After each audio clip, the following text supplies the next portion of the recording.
આપણું ધોરણ 5માં આપણું હિન્દી. તો હિન્દીની ચોપડીમાં આપણો જે 15 નંબરનો પાઠ છે ખરગોશ ઓર હાથી, એ આપણો ચોપડીમાં પૂરો થયો. અને એનું લેસન જે સ્વાધ્યાય પોથીમાં આપણને જે પાઠના આધારે લેસન આપે છે એ પ્રમાણે આપણે સ્વાધ્યાય પોથીમાં આજે લેસન પૂરું કરીશું. તો જુઓ, પેજ નંબર 111 પર આપ્યું છે આપણને 15 પાઠનું લેસન. તો એમાં સૂચનામાં આપ્યું છે કે कोष्टक से उचित शब्द चुनकर रिक्त स्थानों की पूर्ति कीजिए. તો આપણને એના કૌંસ આપેલા છે. આપણી જે આપણો પાઠ આપણે શીખ્યા એના આધારે ખાલી જગ્યા આપી છે, એના કૌંસ આપેલા છે. તો આપણને 7 ખાલી જગ્યા આપી છે. જુઓ કે સરોવર કે ખાલી જગ્યા ખરગોશ रहते थे. તો ક્યાં રહેતા હતા? ખરગોશ કિનારે. ફરી ખરગોશ કે ખાલી જગ્યા જમીન કે અંદર थे. તો શું હતું? જમીનના એના સરોવરના કિનારે જમીનમાં શું હતું? બીલ હતા. બીલ એટલે કે દર હતા. બરાબર. સસલાના દર ક્યાં હતા?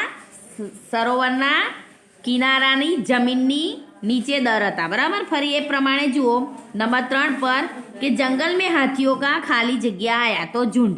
આ પ્રમાણે 7 ખાલી જગ્યા મેં તમને પૂરીને બતાવી છે. ફરી એની નીચે છે કે પ્રશ્નો કે ઉત્તર વિકલ્પો મેં સે ચુનકર લીખે. તો આપણને તમને જે વાક્યો 6 પ્રશ્ન આલેલા છે એના વિકલ્પ પણ આપેલા છે. મેં તમને પૂરીને પણ બતાવ્યું છે.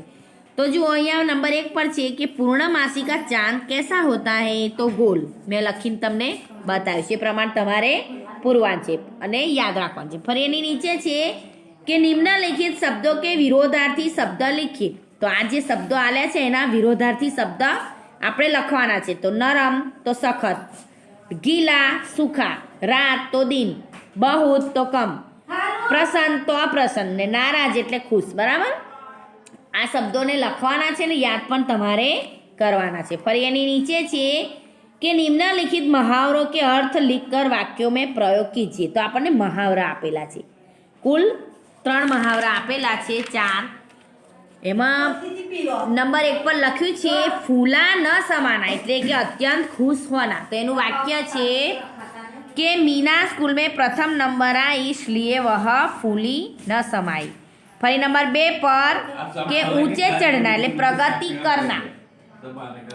कि दीपाली अंग्रेजी विषय में दिन प्रतिदिन ऊंचे चढ़ना चाहती है. फरी नंबर 3 पर अभिवादन करना એટલે सत्कार करना. वैशाली ने वक्तृत्व स्पर्धा में अच्छा वक्तव्य दिया इसलिए उसके पिता दिनेश कुमार ने उसका अभिवादन किया. તો આ પ્રમાણે પેજ નંબર 111 પર 3 વાક્ય આલ્યા છે. હવે ચોથું વાક્ય આપણું છે પેજ નંબર 112 પર. તો અહીંયા લખ્યું છે કે ગુસ્સે સે કાંપના એટલે બહોત ક્રોધિત હોના.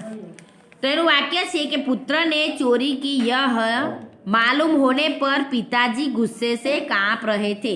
એટલે કે પુત્રએ ચોરી કરી એવું એના પિતાએ જાણ્યું એટલે પિતાને ખૂબ જ ગુસ્સો આવ્યો. ફરી એની નીચે છે જુઓ કે સહી વાક્યાંશ ચુનકર વિધાન પૂર્ણ કીજીએ. તો આપણને વિકલ્પ પણ આપેલા છે. મેં તમને પૂરીને પણ બતાવ્યું છે. બરાબર. એ પ્રમાણે તમારે વાક્ય વાંચવાનું છે અને સમજવાનું છે. ફરી એની નીચે આપ્યું છે કે કે નિમ્નલિખિત પ્રશ્નો કે ઉત્તર લીખીએ. તો આપણને તમને 4 પ્રશ્ન આપેલા છે, એના જવાબ લખવાના છે. કે હાથી કેસે નહાતે હે. તો એ મેં